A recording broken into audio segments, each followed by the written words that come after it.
you own it.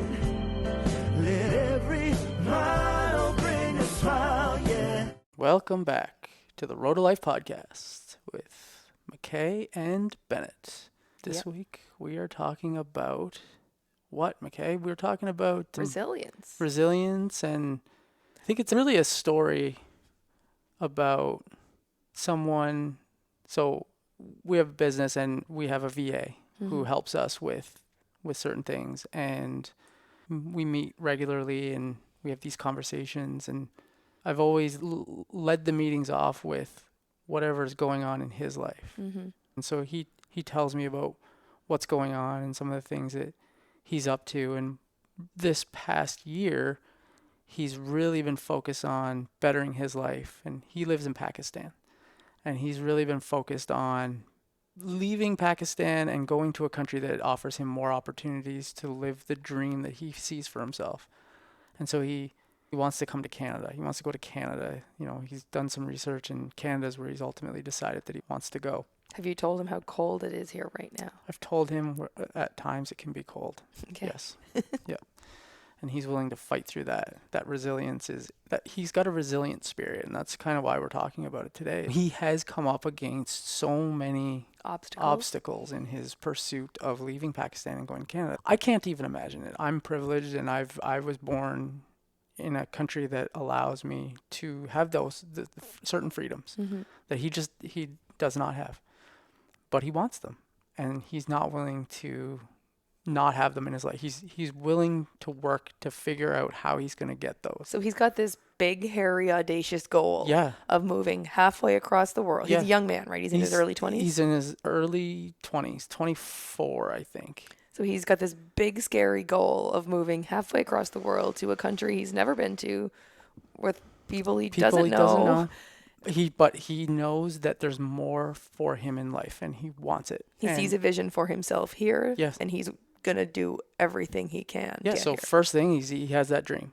And then the second thing is he made a decision that he is going to try and figure out how he's going to live the life of his dreams. So he's got the dream, and the second is he's made the decision, and the third is he started to develop a plan of how he's going to make it happen. So he did all kinds of research to figure out, okay, what are the ways in which I can get into Canada? You know, student, work. If I work, how does that work? Do I find someone has to sponsor me? Like what are all the? So he's done all kinds of research, and he figured out all the different ways, and he pinpointed the ones that would get him there fastest. I think he's of the opinion that he just wants to get to Canada, and then he'll figure it out from there. He'll figure out the Canadian/American dream once he's on the other side. But for him, it's just, well, how do I get there? And so I think for him it was through education, through school. So he's already got a degree. Now he wants to pursue a master's.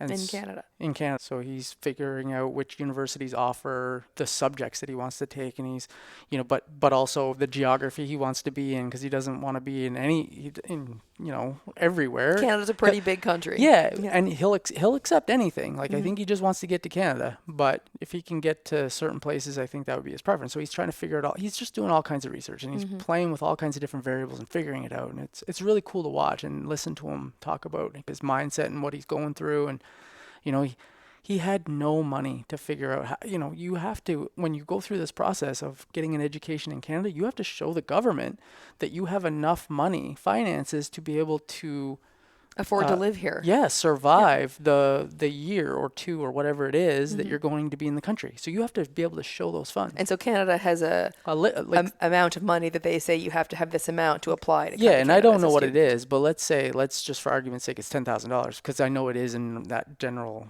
vicinity. It's up there.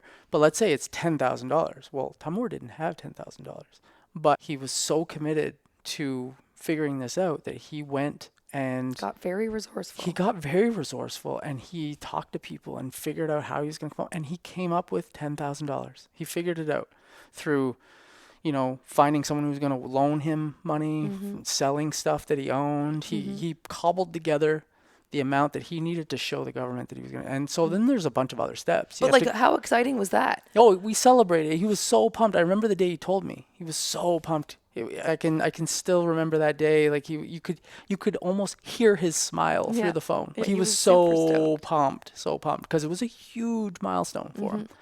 And he knew he had a bunch of other steps he still had to do. Mm-hmm.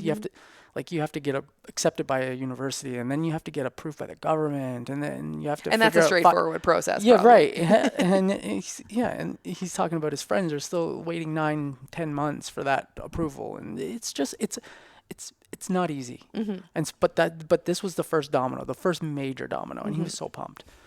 And then maybe a month Boom. later, Obstacle. an obstacle popped up, and in addition to the ones he was already trying to work through, New obstacle. a new obstacle, and the Canadian government doubled the amount that you actually need to show to come to Canada and stay in the country for school. And so when he found that out, I remember the next call after that we had, and he was pretty bummed. You could feel his bummed You energy. could feel the energy from the a month prior when he got the news that he had found the money to now, and I got to do it again. He was bummed, but he didn't wallow in it. It's the cool thing. Like, and that's there's so many lessons in this for just going through life. I feel like you're going to get kicked in the butt. Your life is going to punch you in the face.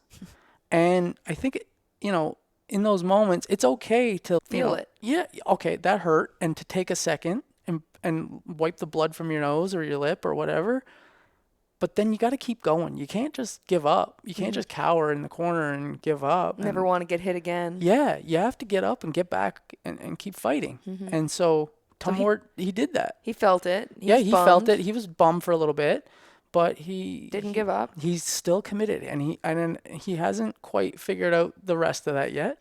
But he hasn't given up. He's talking like he's always saying when, not if, he's in Canada. And I use the same language. We both say when, not if he's going to be in Canada. Like it's a done deal. Like it's going to happen. It's just a matter of time when, and we don't know the how, but it's going to happen. And so that was a key lesson that has shown through. And Timur, he's such a young guy, but he's so resilient. He's got this mindset of he's going to make this happen. And it's really cool to watch. And the other thing that came up was, as part of this, he has a job that he works in Pakistan. It's because we didn't hire him directly. No, through a company. Right. Yep. And he works like a night shift because where he is in the country and Time his zones. clients are in a different time zone. So he has to work overnight, and it's impacting his health and his sleep patterns. And it's just, he doesn't feel as though he's his best self through all this. And so as part of this process of getting to Canada and figuring out his future, he also wants to better himself and get his health in order and get his sleep and become a better version of him so that he can now attack these obstacles as his best, most refreshed self. Isn't it cool to see someone prioritize themselves and their health in order to live the best version of their life? Totally. It's cool to watch it in action. Yeah. And so he's made that decision that he's gonna leave, but the thing is the employer he works for is actually one of his friends. It's a buddy of his. He started a company and he hired Timur, and Timur's he's a very important piece of the workforce there. Like he's got a good role, and like he's a dedicated employee. Like he's a hard worker, and he's someone that means something to that company. So his boss doesn't want to see him go. So his boss is a little bummed that he's leaving, and unfortunately he's not taking the news well that Timur is leaving. And there's some issues there that Timur is now dealing with there that highlights that, and it's funny because we talked about this. Timur, he's wise. He's like, well, if he's really my friend, then he'll be happy for me. And I said, you're right. And everyone processes things a little bit differently. And when he first heard the news, maybe he was a little bit more hurt that Timur was leaving him, or he was bummed that he was losing such a great worker or whatever. But at some point, you'd like to see him say, you know what, that was my gut first reaction. And I'm past that now. Timur, congratulations. I'm super happy for you. I love to see that you're living your dream, you're going for it, you're pursuing it, and you're living your best life. Hasn't gotten to that point yet, but and I hope it does. But It just kind of highlights that the people you expect to cheer for you on this journey sometimes they aren't don't. your cheerleaders. Yeah, it's unfortunate that just sometimes it's the people that you think are going to cheer for you don't. And it's highlighted in that story that it's got nothing to do with you. It has nothing to do with Timur why his boss is upset. Yeah. Like it's his boss's stuff that he's got to work through. And Yeah. when someone that you expect to cheer for you on this journey, whether you're going through something like Timur is to become the best version of you, you're going on a personal growth journey, or you're trying to fix your relationship, or you're setting a big scary goal, sometimes the people you expect to be your biggest cheerleaders aren't. And they're the doomsday, like the naysayers, the sky is falling. Yeah, and it hurts. And sometimes it's coming from a really good place. They don't want to see you get hurt, so they're trying to reset your expectations. They do, like, there's a lot of that. Sometimes it's a sort of a subconscious, I haven't been able to achieve my dream, so you won't be able to achieve yours. And so I don't want you to set yourself up for failure. There's a lot of that. In some cases, it's a scarcity thing. Like, I'm going to lose, a good worker, and how am I going to replace you in my business, and how this is impacting me. And there's some of that sometimes. Yeah, and I actually remember that from our corporate experience. Like I remember talking to a mentor of mine about leaders who, when you're a really good, high-performing employee, sometimes you run into leaders who don't want you to go. They don't want to see you, Yeah, and they're rise. not good leaders.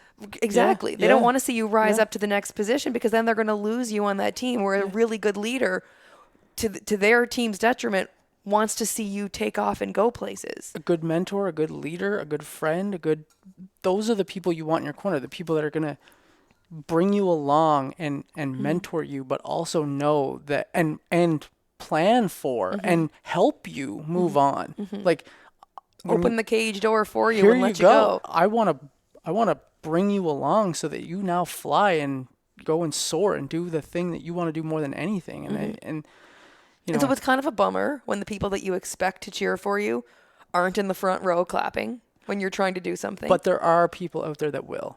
That's the key, is you have to find those people, find that community, find the people that are going to cheer for you, that will celebrate your wins, and hold those people close. So when Timur started this, when he first had the seed of this dream, I'm sure he didn't expect some random dude from Canada to be one of his biggest cheerleaders. No, I'm sure that if he had put me and his boss and looked at both of us, which one of us would have supported him and which one of us wouldn't have cared either way, I think it probably would have went the other way for him. So you don't always know who's going to be the person cheering for you and clapping when you win, but when you're going to find them. Yeah. You're going to find them. You've got two right here, but you're going to find them along your journey. And when you do, hold on to them.